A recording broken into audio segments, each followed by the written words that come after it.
here. I am a millennial, so I'm in therapy. Yeah, that's right. Therapy's good. I love therapy. I love my therapist. She's great. Actually, my therapist is here tonight. Yay! No, she's not. She told me that's a boundary. She doesn't come. She doesn't come to my shows.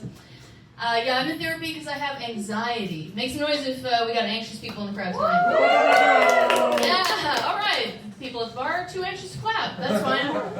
That's fine. Yeah, I'm really fascinated by mental health and like the science of happiness, all that stuff. One thing that they found is supposed to be like the best thing you can do for your mental health is being of service to others. Yeah, right? Things like volunteering, helping out your community, it's really good for you, like boosts all of these happy chemicals in your brain. So I try to bring that on board, you know, I try to do nice things for people when I can. Okay, for example, I used to work in a cafe because I have an English degree. They make you do it. It's like a co-op placement. Just wait there. But I used to work in this cafe, and I don't know if any of you have ever worked in food service before, but if you have, then you know that at the end of the night, you have to throw out so much food, and it's really depressing. So what I would do is if I was doing a closing shift, I would take that food and put it in my bag, and then on my walk home, if I saw anybody who I thought could use the food, you know, I'd give them the food. Thank you, I'm a lovely person. So one day, I got up a closing shift, I'm walking home, and I got a bag full of pastries, and I see this guy asking for change. So I go up to him, and I'm like, hey man, I've got all this food if you want it. And I take the food out of my bag, and I show it to the guy, and he goes, is this gluten-free? Yeah, and I was like, okay, a fellow comedian. Right, I could vibe with that. Like, joke's not crazy funny, but, you know, I want to make this guy feel good, right? That's kind of the whole point. So I, like, really give it to him, you know? Like, I laughed so hard at his joke, I give way more than it's worth. And he just gives me this really angry look. It tells me that he is not kidding about the gluten thing, and is, like, very offended by my laughter. So I just put the food back in my bag and then I walked away, right? But then I realized that to anybody watching this interaction happen, it looks like I just walked up to this unhoused man, showed him a bunch of food, laughed at him so hard, and then walked away with all of the food. I didn't personally find that helped my mental health. I found actually it made my anxiety a little worse. Another thing about me, I am married. Thank you very much. To a man, nobody's perfect. Nobody's perfect, okay? I am queer though. Thank you, I do it for the woos. Yeah, I'm bisexual.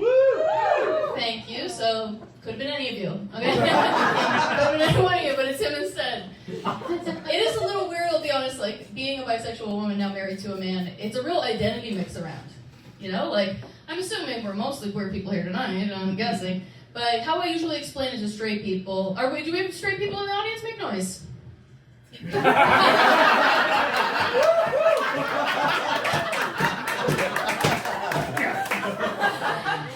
We finally got rid of them.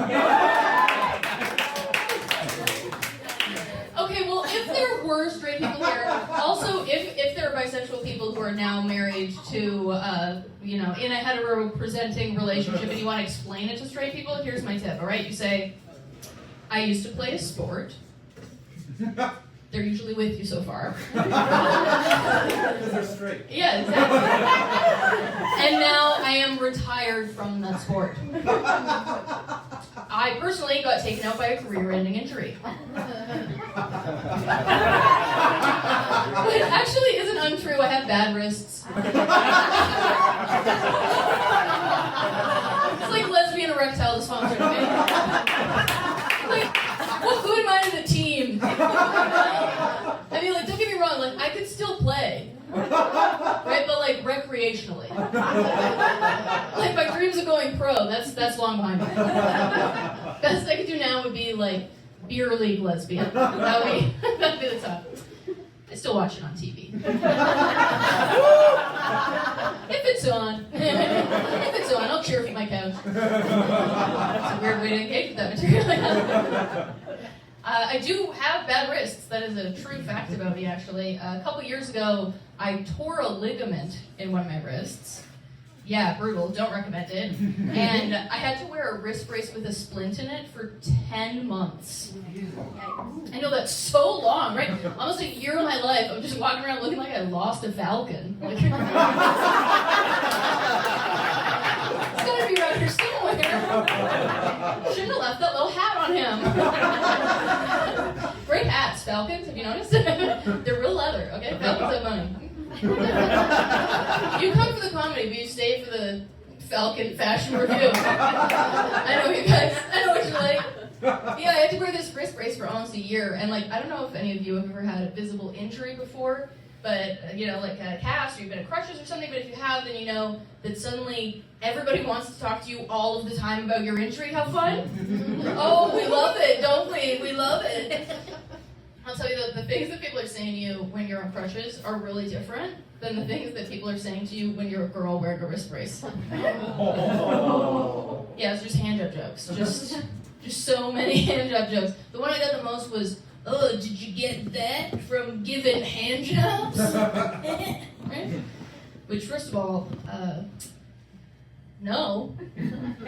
Because I'm not 15 anymore. I'm not really giving a lot of hand jobs these days. What a relic from the past, the hand job. But even if I was, what kind of terrifying hand jobs do you think I'm giving? That they're violent enough to tear a ligament in my wrist. I would think too aggressive, right? Just one woman's opinion. Or like one of my coworkers was like, "Oh, I guess you can't give any hand jobs anymore." To which I was like, "No, man, I can't. I just can't give them 2 at a time." Like I was. Single file, boys.